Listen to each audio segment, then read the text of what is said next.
Hi everyone, welcome to Geeks for Geeks. In this video we are going to learn to find the nth Fibonacci number using recursion.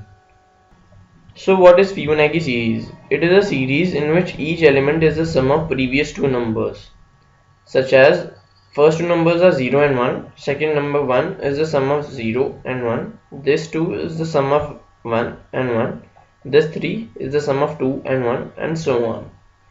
So the approach to solve this problem will be such that if n is equals to 7, we have to return 8 as our answer, as 8 is the 7th Fibonacci number. In recursive technique, it is always important to know that what is the base case.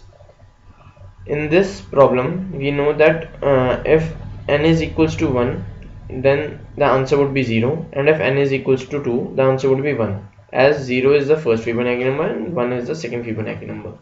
So we are designing a function fib with value n. Then we will check if n is equals to 1, we will return 0, and if n is equals to 2, we will return 1. Otherwise, we are calling the function fib again with values n minus 1 and n minus 2. So this is the code for the problem.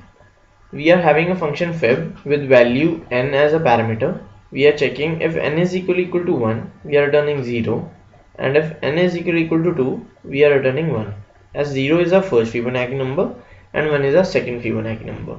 Otherwise, we are calling the function fib again with values n minus 1 and n minus 2 and calculating the sum of these both terms, as every element is the sum of previous two terms, and this is the main function to call the fib function first time.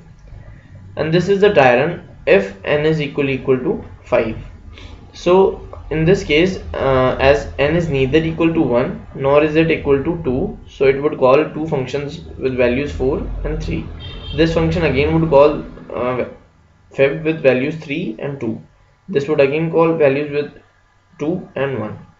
So this fib of 2 would return 1, this fib of 1 would return 0. So 0 plus 1 would be returned to this function 3.